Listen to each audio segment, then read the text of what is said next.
saya Nuha Konita dan saya Ronald Ulindo dalam YouTube channel Belajar Bisnis Syariah seri Q&A Islamic Finance. Yuk Pak, di episode sebelumnya Bapak sudah menjelaskan tuh alasan-alasan kenapa bunga bank itu tidak haram. Ya Nuha, jadi memang ada beberapa alasan bagi orang-orang yang mengatakan bahwasanya bunga bank itu tidak haram karena bunga bank itu tidaklah riba. Nah, memang kita tidak mau membahas terlalu dalam tentang aspek syariahnya, tapi mau tidak mau kita memang tidak bisa lari dari aspek fikih ini. Tapi mungkin kita memang tidak akan membahasnya terlalu dalam. Oke Sobat Eksyar, mari kita mempreteli alasan-alasan yang mengatakan bunga bank konvensional itu tidak riba satu persatu. Yang pertama, mereka mengatakan tidak ada bank pada zaman Nabi. Jadi sebenarnya larangan terhadap riba itu bukanlah larangan terhadap bunga bank. Nah Nuha, memang benar, nggak ada bank pada zaman Nabi. Jadi riba dalam Al-Quran itu memang tidak diturunkan untuk membahas bunga pada bank. Tetapi kan dalam fikih ada sumber hukum lain selain Quran dan Sunnah. Ada kias kan Nuha kan ya. Tetapi dalam fikih sendiri kan ada sumber hukum turunan dari Quran dan Sunnah. Salah satunya adalah kias atau perumpamaan. Nah Sobat Eksyar sekalian, makanya kemudian berdasarkan kias ini ulama akan melihat mirip nggak transaksi yang dilakukan bank dengan transaksi pinjam meminjam baik pada zaman sekarang ataupun pada zaman dahulu.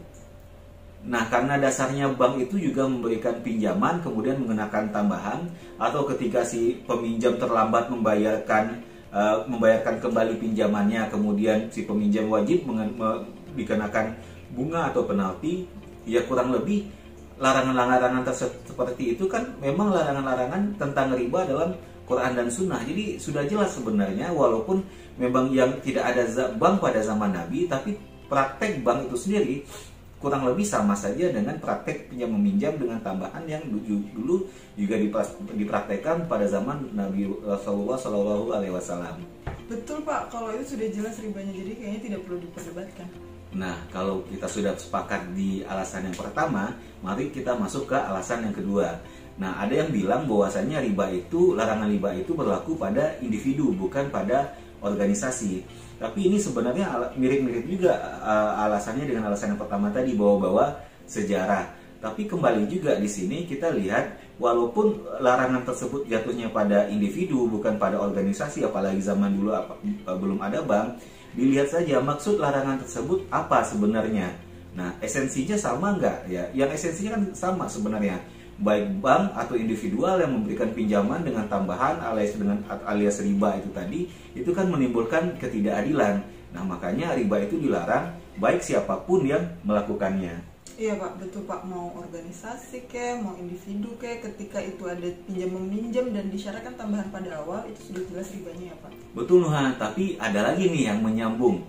Mereka bilang riba yang dilarang dalam Islam itu adalah bunga yang berlipat ganda. Sedangkan bunga diberikan bank itu kan tidak berlipat ganda, paling hanya berapa persen sih? Iya Pak, betul. Sedikit atau banyak, kalau memang haram ya memang haram. Memang benar ada larangan yang jelas-jelas menyebutkan dilarang memakan bunga yang berlipat ganda. Tapi banyak juga dalil yang menjelaskan bahwa riba itu tidak sebatas bunga yang berlipat ganda, Pak.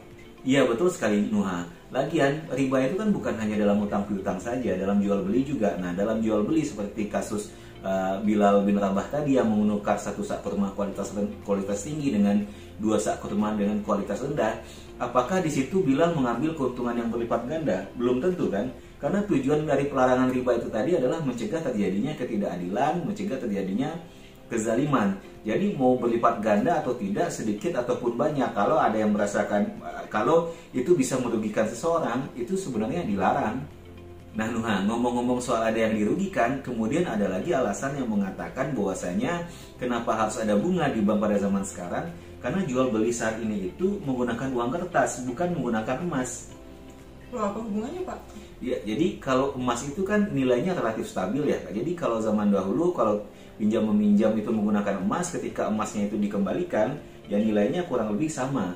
Tapi kalau pinjam meminjam itu menggunakan uang kertas, kita tahu dalam prinsip time value of money, uang saat ini itu nilainya lebih tinggi dibandingkan dengan uang di masa yang akan datang. Jadi rugi kalau uang pinjaman tersebut dikembalikan nilainya sama. Jadi kurang lebih harus ada bunga yang mengkompensasi perbedaan tersebut. Oh, berarti bunga yang mengcover inflasi gitu Pak? Iya, tepat sekali Nuha. Tetapi apa benar begitu? Lihat aja bunga bank sekarang berapa dan lihat inflasi berapa? Coba dibandingkan. Pasti bunga bank di Indonesia lebih tinggi dari nilai inflasi. Jadi jelas di sini bank ingin mengambil keuntungan dari bunga, sehingga alasan inflasi ini menjadi tidak valid. Iya Pak. Terus ada alasan lain nggak Pak? Nah, banyak lagi Nuha alasan berikutnya. Nah, mereka mengatakan bahwasanya simpanan pada bank itu bukanlah utang. Jadi karena dia bukan utang, sedangkan riba yang dilarang itu kan atas dasar utang, jadi bunga pada bank itu bukanlah riba. Hanya saja untuk menjawab pertanyaan ini, mungkin kita perlu bertanya pada para ahli ekonomi yang mungkin bukan muslim dan juga mungkin tidak terlalu terekspos tentang isu-isu riba ini. Tanyakan pada mereka, sebenarnya simpanan pada bank itu statusnya apa sih, utang atau bukan? Nah, sebenarnya itu pasti utang, karena bank itu kan memang financial intermediary. Dia berhutang pada orang yang memiliki banyak uang dengan menjanjikan bunga, lalu menyalurkan uang yang dikumpulkan dari utangnya itu tadi kepada orang lain yang memerlukan uang juga dengan mengenakan bunga yang lebih tinggi. Nah, jadi sebenarnya bank ini memang menghubungkan utang di sisi kanan dan utang di sisi kiri. Nah, sebagai bukti lagi bahwasanya itu benar utang, dalam industri perbankan ada yang disebut dengan istilah capital adequacy ratio atau kewajiban penyediaan modal minimum. Jadi bank itu sendiri untuk berbisnis harus menyediakan uang atau modal pada jumlah tertentu. Nah, uang ini adalah menjadi jaminan sebenarnya atas utang mereka kepada masyarakat. Jadi kalau banknya aneh-aneh ya dan bangkrut, ya utang itu ada untuk mengganti uangnya si nasabah. Tapi seandainya nih Sobat Eksyar, oke, kita terima alasan bahwasanya simpanan pada bank itu bukan utang, sehingga bunganya itu bukan riba.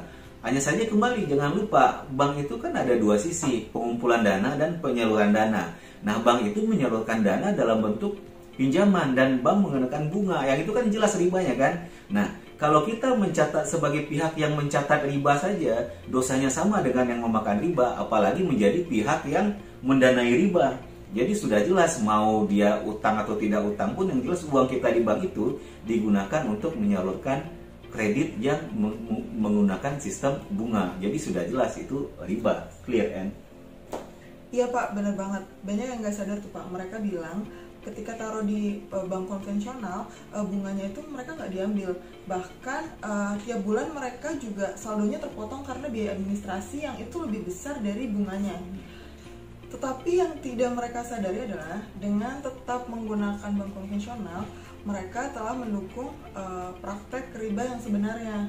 Jadi 2 kali rugi Pak. Udah gak dapat bunga, dapat dosa lagi. Iya Nuha, betul sekali. Lalu apalagi Pak alasan yang mengatakan bahwa bunga bank itu tidak haram? Nah, alasan berikutnya agak panjang nih penjelasannya. Nah, mereka ini mengkritik ulama-ulama yang mengatakan bunga bank haram itu karena hanya melihat ayat-ayat larangan ini secara tekstual.